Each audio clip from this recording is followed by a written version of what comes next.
Assalamualaikum warahmatullahi wabarakatuh.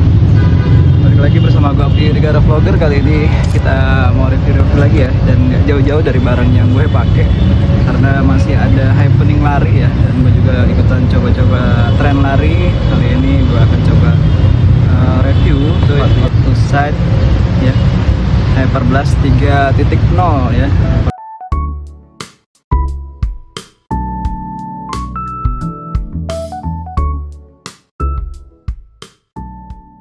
Warnanya adalah apa nih? Lime kali ya, lime.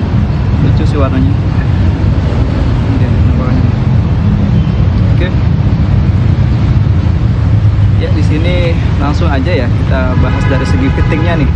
Penting banget buat teman-teman yang mau punya sepatu ini. Jadi fittingnya saran gue adalah true to size aja, sepatu yang sepatu casual kalian ya, karena di Orthosight ini nggak perlu upsize ya untuk apa namanya, untuk ambil sizingnya, karena di sentiannya itu kalau gue dipakai di 41 itu sentiannya di sepatu ini 26,5, dan itu kalau di sepatu-sepatu running lainnya itu harus upsize ke 42 ya, atau ke 41,5. Tapi kalau di Orthos 41 nya udah 26,5 cm. Apalagi ini juga sepatunya toe boxnya lebar ya, jadi cocok banget mungkin untuk teman-teman yang bentuk kakinya ataupun morfologi kakinya lebar gitu. Dan kenapa gua ambil Orthosight ya, Hyperblast 3.0 ini, karena janjinya Orthos adalah ini untuk recovery ya teman-teman ya.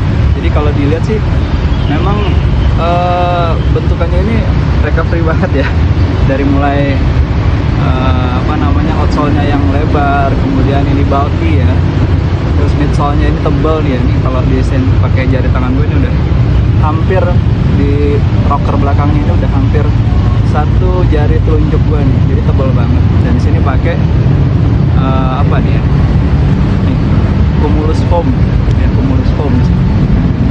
Dan lucunya ya, dalam tanda petik lucunya, gue pikir sepatu ini akan seperti sepatu-sepatu recovery lainnya gitu ya, yang empuk banget. Ternyata enggak teman-teman ya. Ketika gue pakai ini ternyata sedikit stiff ya, artinya tidak keras banget, tapi cukup memberikan sanggahan kepada tumpuan kaki kalian ketika berlari ya. Apalagi ini juga apa namanya, bentukan rockernya ini juga curve-nya lumayan curve-nya. Jadi ketika kalian berlari ini cukup memberikan pawakan ataupun energi return yang cukup. Tadi gue pakai di pace kecil sih enak banget ya, di pace 9, 8 bahkan 10, 11 tuh enak banget, dan gue nggak berasa ini sepatu yang berat, karena memang dari uppernya ini apa nih bahannya, mungkin teman-teman tahu bisa komen ya. Ini uppernya breathable dan ringan ya. Biasanya kan kalau sepatu-sepatu recovery atau sepatu-sepatu begitu tuh biasanya mengutamakan kenyamanan gitu ya. Dan biasanya kalau di Asics itu, di Nimbus atau apa gitu ya, jadinya tebal, jadi cukup berat ya, menambah bobot. Tapi kalau di Orthos ini tipis dan dipilihkan bahan-bahan yang minimalis, tipis dan breathable sehingga mengurangi bobotnya. Dan surprisingly di belakang di kuncian heel-nya ini enak banget teman-teman.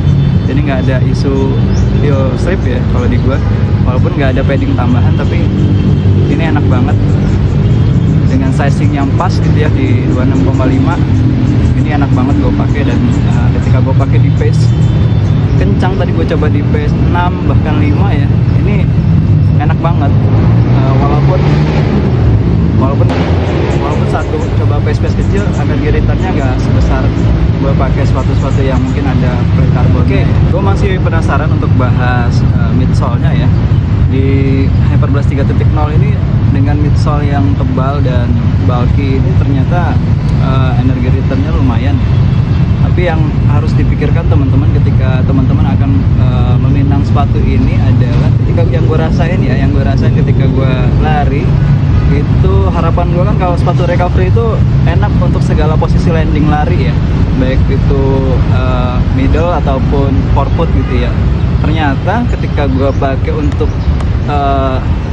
pijakan middle gitu atau midfoot itu kurang nyaman ya teman-teman. Ini atau apakah salah posisi berlari gue atau gimana, tapi menurut gue ketika gue pakai middle foot untuk landing dan memberikan langkah berikutnya ini kurang nyaman ya. Jadi ketika gue mendaratkan kaki gue di tengah, ini kayak kurang gitu, kurang apa ya, memberikan daya dorong yang gue inginkan gitu. Jadi tapi ketika gue pakai forefoot gitu ya, forefoot ini malah enak gitu. Padahal ini kan sepatu-sepatu yang bukan untuk sepatu tempo ataupun sepatu-sepatu speed gitu ya, tapi menurut gue ini malah enak ketika digunakan lo landing di forefoot ya. Apakah ini pengaruh dari foamnya atau seperti apa, gue juga kurang paham, tapi yang jelas itu yang gue rasain ketika berlari ya, seperti itu. Dan apalagi ya, sisanya sih ini masih mirip-mirip ya dengan generasi sebelumnya di Hyperblast 2.0 ataupun 2.1. Dari segi tali-taliannya ya, ini lumayan lah. Dari 50 kilo yang gua pakai, ini nggak ada kejadian lepas tali ya saat gua lari. Dan yang jadi improve kalau kata Ortus adalah di bagian outsole-nya ya. Ini diklaim lebih durable kali ya, lebih durable karena lebih banyak pijakan-pijakan yang diselimuti karet-karet ini. Dan oh iya teman-teman, ini nggak kalah penting, setelah gue pakai 30 kiloan ini baru enak gitu. Jadi menurut gue ini sepatu butuh break-in ya, karena di awal-awal ini kurang apa ya, kurang bounce, jadi gue kurang enak lah ketika gue pakai tuh, kayak masih kaku gitu, karet-karet itu kayak masih belum lemes gitu. Jadi menurut gue masih harus di break-in sekitar 20-30 kilo lah kalau teman-teman punya sepatu ini. Oke, itu dulu pembahasan gue tentang sepatu Ortus 8 Hyperblast 3.0 ini. Sampai ketemu lagi sama gue Abdul Vlogger di review selanjutnya. Oke, see you, ciao.